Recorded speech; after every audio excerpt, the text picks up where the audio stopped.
Good morning, everybody. It's Nash and Joe with the Tampa Drain Dudes. Today we're in Plantation Palms. We got a pretty good sized job today. We're going to be doing a French drain and a sump pump along with some gutter guards. So we're getting everything set up, unpacking right now. Joe's got the gutter guards out. He'll be installing these while I start on the French drain. He'll talk to you a little bit more about why we use these gutter guards. They're Atlas gutter guards. We think they're the best available for sure, and he'll go over that why.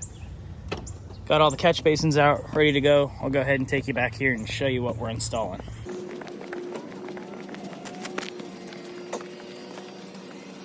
All right, y'all, so this whole side yard or backyard per se has been completely flooding. Keeps water for a couple days. You can see absolutely no grass is growing. The water gets caught between these shrubs here and then the curbing along the plant beds. And water sits here too long for grass to grow. So we're gonna drop in a couple catch basins down this line. We're gonna connect the downspouts along the side of the house here. We're gonna run this drain downhill to the sump pump right here because we lose a ton of slope once we get to this bed right here. Also crosses a bit onto the neighbor's property, and our customer already has a drain line for their pool pumps right here. So we're gonna drop in the sump right here in this corner, and we're gonna directly tie in our sump pump into this pool exit line right out where it empties in their front. All right, y'all, here at the start, we're gonna have a downspout adapter. We're gonna run this drain pipe under the curbing through the shrubs. Got this all mapped out. We do a catch basin about every 10 or every 15 feet. Got one coming in here to this flower bed. This is a real low spot. They have a lot of drainage issues right here. So that's gonna tee in right here, continue down the line. And we're putting all these catch basins in any low divots, any low spots where that water is gonna gather. That way it can drain the best possible way. We'll run it right into this guy here. Got one under the drip line we're gonna do. Tie it in and it'll be out.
I want to take a minute and show you guys part of this job that we're doing. Hopefully I'm in the frame. This is part of the existing French drain that we pulled out that was over there where the sump basin is.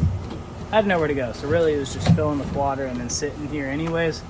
But whoever installed it used perforated pipe. That's pipe with holes in it or slits to let water in. That way it can carry down the void and go out.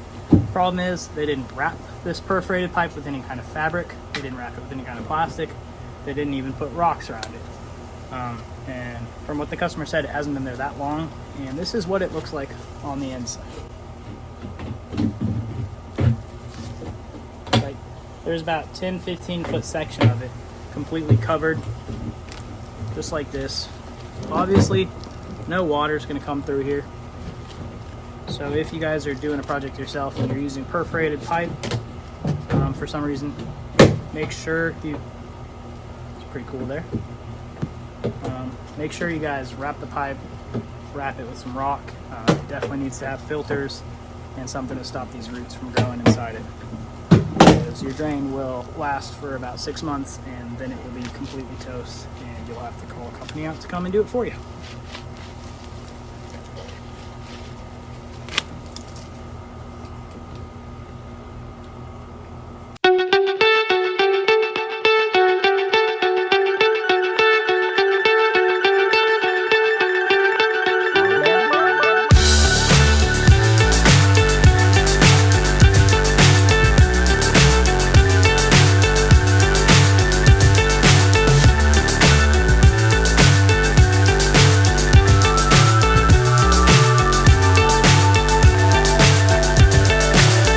So high I'm hypnotized.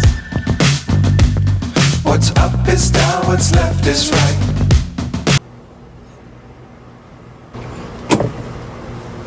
Alright y'all, we're here at the sump pump install now. My phone's about to die, so hopefully I can make this quick, still make it clear. That way if you guys are doing it on your own, you have the confidence to get this done by yourself. We do have a little bit of a tricky install here. We're in a tight space, and we've also got this pool line that we're going to be tying in our sump pump install to, but go ahead and get started and show you how we're going to do it. So we're running a Zoller pump. This is a 1/2 horsepower. All we run is Zoller, usually M98s, but this is a smaller job, so we're just going to stick with a 1/2 horsepower, which will be plenty. It's got a 2-year warranty, and these pumps run very well. So what we're going to be doing, starting off, is we've got this pool line coming here. It's their pool exit and then drains out to their driveway. So we're going to be installing a check valve. Check valves are just one-way lines, basically. They have little flappers in here. That way water can come one way, can't go back the other way. So we're going to be putting in one of these right here about. That way when we have this pump pumping out water, we're not going to backflow and fill up their pool. We're also going to be putting one on our sump pump. That way when the water is pumped out to the driveway, it's not coming back downhill and just recirculating that pump and having the pump running and running constantly. This will stop the water from doing that. We're going to use a couple combinations. We're going to use some Ys, we're going to use some angles, some 90s, maybe 45, not quite sure yet, but we'll find out here shortly. All you're going to need is some 1.5" PVC pipe and some pipe cutters. We lost ours, so I'm just using the Sawzall right now. Kind of a pain, but it makes it pretty quick. The way we start this is with our sump pump. We've got an 1.5" male threaded in, going to an 1.5" female. We're just going to take this and screw it in. And the way these sump pumps work is this float switch right here. It's got a switch. When this fills up all the way, it hits a magnet, turning on that pump, and once it's down all the way back again, it'll shut off.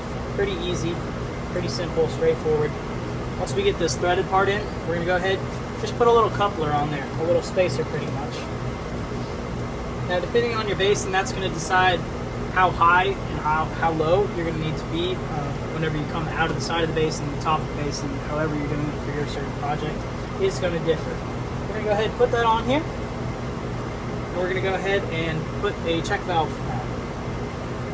Always make sure you leave it to where these screws are facing outside. That way you can actually tighten them. It's on there good. We're just going to retrofit this real quick before we glue anything. Make sure we've got good cuts and that everything's going to fit just like we want it to. Another spacer on top. And I cheated. I already mean that. It's been a day. I already pre-measured this, so we're going to drop this in here.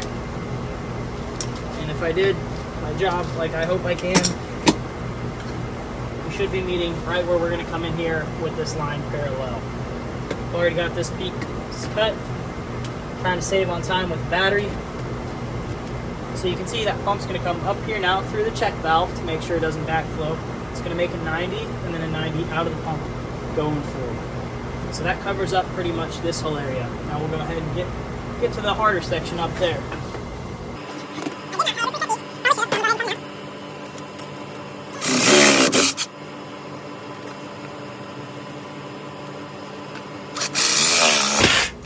And if you're nervous about cutting, always remember, cut on the short side. You can always make it a bigger cut, but you can never just add back pipe. I mean, you can, I guess, but you're going to need couplers.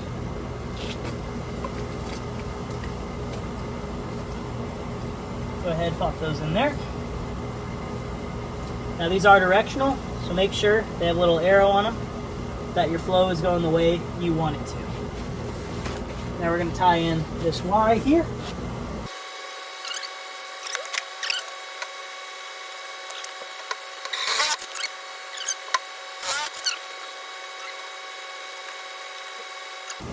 All we got to do now is put a little joint right in here to join those two together, and we will be all installed on that sump pump. Pretty simple. Just takes a little bit of thinking to get it done. Alrighty, sump pump's filling up. We're just using hose water so we can test it out, make sure everything that we've plumbed works good. Joe, whenever you're ready. 3, 2, 1. Pump kicked on. Pulls that water level down pretty quickly.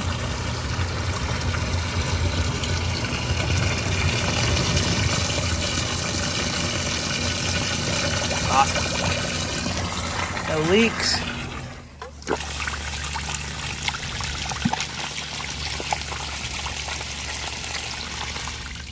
Hey, Joe, while you're catching a break there, I forgot yesterday I didn't do a closeout, so you're doing one now. Okay. Well, to recap, as you see in the video, we did a French drain into a sump pump. We also did some gutter guards. It went real smooth. You know, we had an audience there for a little bit, so that was nice. But everything went real well. The pump works fantastic. They shouldn't have any more issues. So, you know, I'd say it's a success. If you need any tips, tricks, or need some advice, check us out at tampadraindudes.com. Or you can call us at 813-665-0334. Don't forget to like and subscribe and check us out on Facebook. Remember, guys, Tampa Drain Dudes, simply smarter at diverting water. Yes, sir. Back to work.